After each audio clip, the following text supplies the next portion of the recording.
Olá, meu nome é Tainara Virgínia Paulino, eu sou discente do curso de Serviço Social da Universidade Federal de Uberlândia, Campus Pontal. E esse trabalho que eu venho apresentar é sobre o tema Direitos Sexuais e Reprodutivos das Mulheres Negras, e ele é resultado do meu trabalho de conclusão de curso. A minha orientadora, né, que é a coautora desse trabalho, é a professora doutora Soraya Veloso Sintra. Eu iniciei essa pesquisa após ingressar no Programa de Educação Tutorial, PET. O PET que eu faço parte, ele é um PET que é interdisciplinar e ele tem como tema étnico-racial. Então, após leitura de um texto do Gueledés, intitulado Justiça Reprodutiva ou Direitos Reprodutivos, o que as mulheres negras querem, surgiu um interesse por pesquisar sobre, já que era um tema que eu não conhecia. Então, eu começo a pesquisar lá em 2019 sobre esse tema, e essa pesquisa se estendeu até final do ano passado, que foi quando eu finalizei o meu TCC, e eu venho trazendo aqui para vocês, né, o resultado. Como hipótese, eu considerei que as mulheres negras têm tido seus direitos violados em decorrência do racismo institucional, violações essas que foram aprofundadas pela pandemia de Covid-19. O objetivo geral é entender como o exercício dos direitos sexuais e reprodutivos tem sido garantidos a partir da visão das mulheres, considerando a problemática da desigualdade de raça e classe. Os objetivos específicos é compreender como as mulheres com vida sexual ativa têm acesso aos direitos sexuais e reprodutivos e também entender como a pandemia impactou a vida das mulheres na efetivação desses direitos. No meu primeiro tópico, eu venho falando sobre essa construção, né, dos direitos sexuais e reprodutivos para as mulheres. Foi uma luta do movimento feminista para poder tentar abordar esse tema num viés que fosse diferente do viés de controle de natalidade e que começasse a abranger um pouco mais a questão da autonomia do corpo da mulher, né, da mulher ter autonomia sobre o próprio corpo.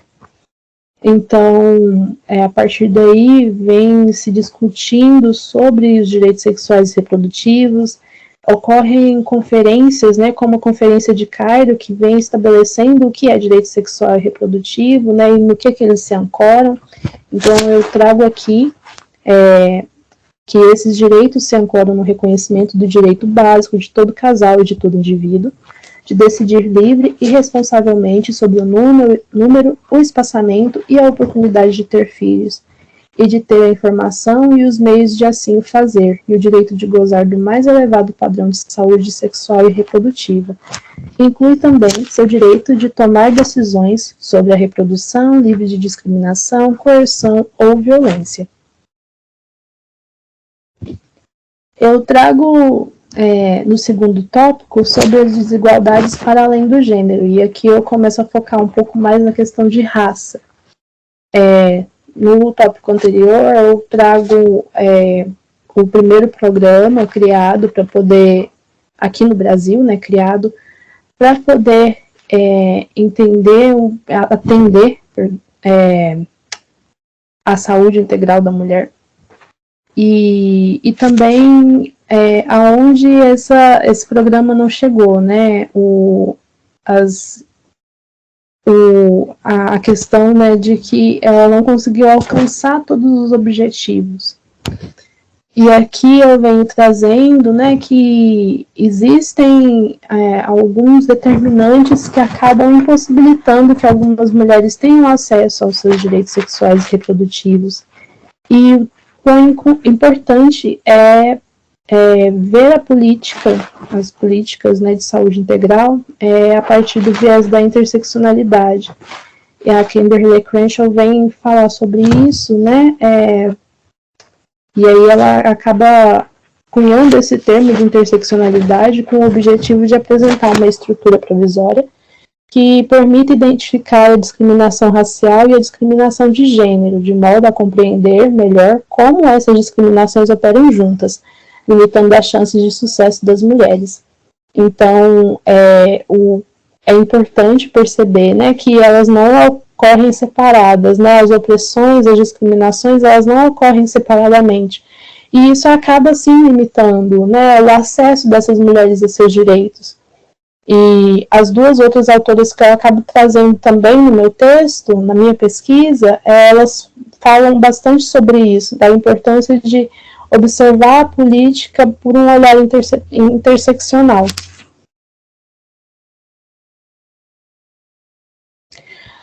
No meu terceiro tópico, eu venho falando sobre os impactos da pandemia na saúde sexual e reprodutiva das mulheres. E aqui eu falo, né, sobre a dificuldade do acesso a métodos contraceptivos, da dificuldade de agendamento de consultas, do impacto na distribuição de insumos e ferramentas, porque houve essa dificuldade, né, na distribuição, até mesmo de testes, né, de HIV, da falta de estratégia também do Ministério da Saúde aqui no Brasil, que não é apenas, não pode ser visto apenas como uma falta, né, mas sim de uma forma proposital, visto o modo, né, como foi gerido, né, o Ministério da Saúde, né, e também da negativa, né, de se tratar sobre saúde sexual de forma mais ampla, ainda mais em escolas, né?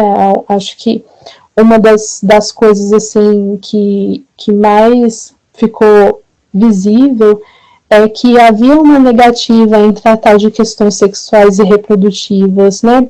Como por causa de uma espécie de tabu mesmo, né? De não querer falar sobre o assunto, né? E de encobrir esse assunto e achar que é possível lidar com esse assunto não falando sobre. A metodologia da minha pesquisa essa é uma pesquisa exploratória, qual e quantitativa. Eu desenvolvi pesquisa bibliográfica e também pesquisa de campo. A pesquisa de campo ela foi dividida em duas etapas. A primeira é de formulário, a segunda é de entrevista. Em ambas, participaram mulheres brancas e mulheres negras. Por quê? Pelo motivo de que eu objetivava ali entender e traçar ali um comparativo entre as mulheres brancas e as mulheres negras para poder exemplificar um pouco melhor no meu trabalho essas iniquidades. Então, eu venho no formulário, né, eu venho trazendo, né, o perfil das participantes, a questão do acesso a métodos, do tipo de método, né, que elas utilizam, de como foi o acompanhamento de gestação, tudo de uma forma mais ampla, porém dando espaço também para que elas falassem, na verdade escrevessem, né, sobre o que fosse assim mais subjetivo, né, como no caso da gestação, não foram questões fechadas, foram questões abertas e aí elas vieram falando, né, sobre como foi. Ao final dessa etapa de formulário, eu venho perguntando, né, coloco uma parte perguntando para elas se elas gostariam de participar da entrevista. E as que aceitaram participar da entrevista, foi feito um sorteio entre elas, né, foram sorteadas quatro participantes, 2 autodeclaradas brancas, 2 autodeclaradas negras. E aqui eu faço um adendo, né, negras consideradas, né, as pretas e as pardas. Então, foi feito esse sorteio, eu entrei em contato com elas e nós fizemos a entrevista. e observando, né, todas as questões, né, de uso de máscara, né, e cuidados para o não contágio.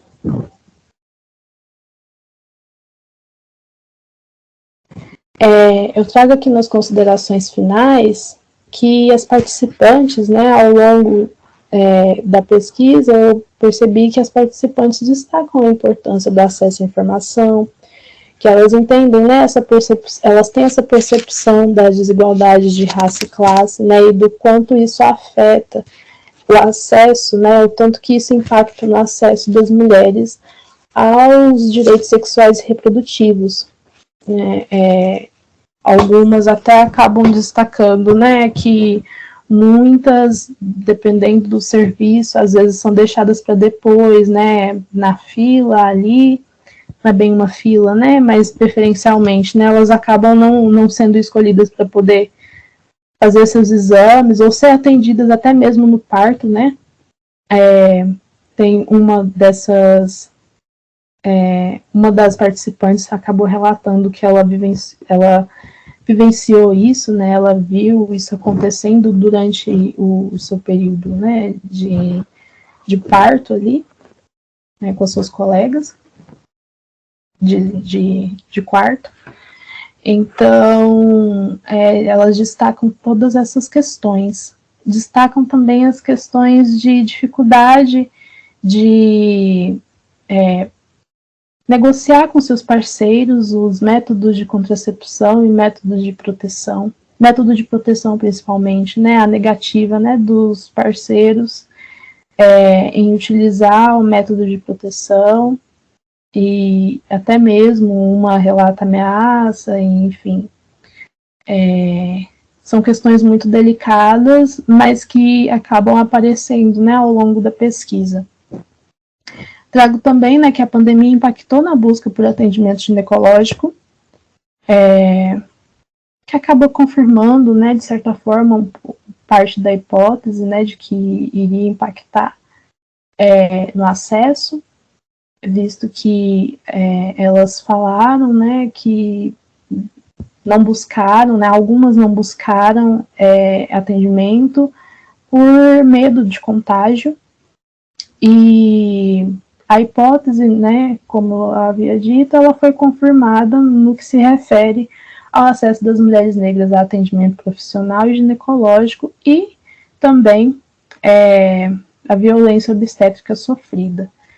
Os casos relatados de violência obstétrica, em sua maioria, foram feitos por mulheres negras.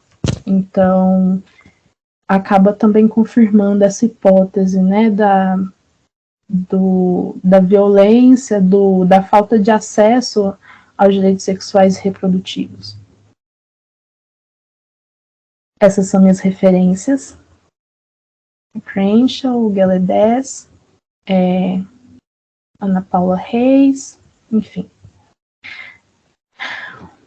Muito obrigada.